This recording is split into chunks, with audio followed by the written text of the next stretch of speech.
नमस्कार दोस्तों, आप सभी का इंस्पो हब में स्वागत है। दोस्तों, एक बार एक व्यक्ति बुद्ध के पास आता है और उनसे पूछता है कि बुद्ध, अपने मन को काबू में करने और उसे समझने का पहला चरण क्या है और हम कहां से शुरुआत करें कि हमारा मन हमारे वश में आ जाए। बुद्ध मुस्कुराते हैं और उसका उत्तर देते कि अपने मन को समझने का पहला चरण है इसके द्वारा दिए गए लालचों की व्यर्थता को देख लेना। जिस इंसान ने अपने मन के द्वारा दिए गए लालचों की व्यर्थता को देख लिया, उसने इससे मुक्त होना शुरू कर दिया। और उसके बाद वह व्यक्ति बुद्ध से पूछता है कि हमारा मन जो हमें लालच देता है, उसके व्यर्थता को कैसे देखा जाए। बुद्ध कहते हैं, अपने अनुभव से। मनुष्य जिस भी गलत कार्य को अति में करता है, उससे उसे दुख मिलता है और यही दुख उसका अनुभव है। और यही अनुभव उसके रूपांतरण का कारण बन सकता है। जिसने देख लिया और वास्तव में देख लिया कि नशा करना केवल दुख है, उसने नशे से मुक्त होना शुरू कर दिया। जिसने देख लिया कि ईर्ष्या केवल खुद को जलाती है और वास्तव में देख लिया, उसने ईर्ष्या से मुक्त होना शुरू कर दिया। तुम्हारा यह देख लेना कि मन लालच तो हमेशा तुम्हें तृप्ति का देता है, लेकिन लगता यह तुम्हें सदैव अतृप्त है। और यही अपने मन को समझने का पहला चरण है। कहानी को आगे बढ़ाने से पहले आपको इस एक प्रश्न को समझना आवश्यक है, और वो प्रश्न है कि आप अपने मन को वश में करना क्यों चाहते हैं। क्योंकि आपने यह अनुभव कर रखा है कि आपका मन आपको दुख देता है, पर क्योंकि आपको आपके मन के लालच बहुत बड़े सुहावने लगते हैं, इसीलिए आप इन लालचों के पीछे छुपे हुए दुखों को नहीं देख पाते। सिर्फ अपने दुखों को देख लेने से आपका मन आपके वश में नहीं हो जाएगा। उसके लिए आपको दूसरा चरण क्या है, यह समझना होगा। वह व्यक्ति बुद्ध से पूछता है कि बुद्ध, यदि कोई व्यक्ति यह जानता है कि उसके मन के लालचों के कारण उसके जीवन में दुख है, तो क्या इसका अर्थ यह है कि वो व्यक्ति पहले चरण पर है? और यदि वह व्यक्ति पहले चरण पर है, तो दूसरे चरण पर कैसे जाएगा? बुद्ध कहते हैं कि उस व्यक्ति को खोज पर निकलना होगा, किसी ऐसे व्यक्ति की खोज पर जो अपने मन से मुक्त हो चुका है और जिसने अपने मन को जान लिया है। क्योंकि तुम्हारा मार्गदर्शन वही कर सकता है जो उस जगह पर पहुंचा हुआ है और जहां तुम जाना चाहते हो।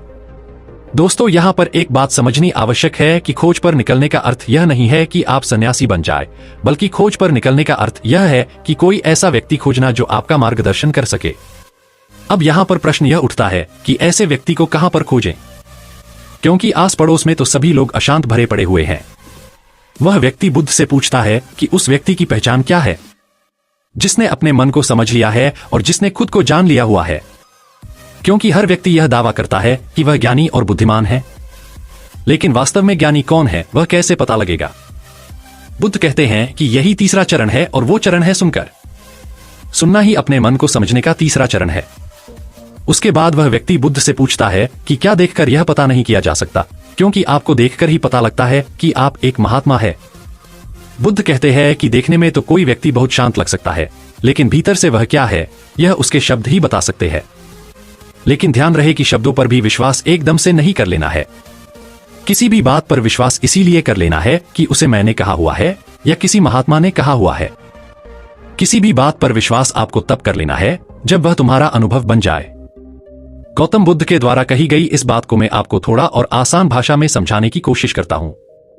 दोस्तों, कोई कहता है कि ध्यान करना अच्छा है और कोई कहता है कि ध्यान करना बुरा है। ये दोनों ही अतिया है। अगर आप अभी ध्यान को अच्छा मानते हैं, तो आप बहुत जल्द ही उसे बुरा मानने लग जाएंगे, और यही हमारे मन की चाल है। तो अब आपके मन में सवाल उठा होगा कि कैसे? तो उसका उत्तर यह है कि ध्यान की शुरुआत में आपको आनंद नहीं मिलेगा, बल्कि बोरियत महसूस होगी। और आपका विश्वास क्या था कि ध्यान अच्छा है, लेकिन आपको अनुभव क्या हो रहा है कि ध्यान बोरियत भरा है। तो धीरे धीरे आपका विश्वास बदलने लगेगा। पहले आप ध्यान को अच्छा मानते थे, लेकिन अब आप ध्यान को बुरा मानने लग जाएंगे। आप एक अति से दूसरे अति पर पहुंच जाएंगे, और यही हमारे मन की चाल है। हमारा मन हमें अतियों में ही भटकाता रहता है। और अगर आप ध्यान को बुरा मानते हैं, तो आप कभी भी ध्यान करेंगे ही नहीं। अब कहानी में वापस लौटते हैं और अच्छे से समझते हैं कि अपने मन को समझने का तीसरा चरण क्या है।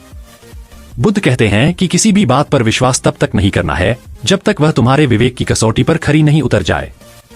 और इसके लिए कर्म करना आवश्यक है, और कर्म ही अपने मन को समझने का चौथा चरण है। अगर आप धन कमाना चाहते हैं, तो आपको सही दिशा में कर्म करना आवश्यक है।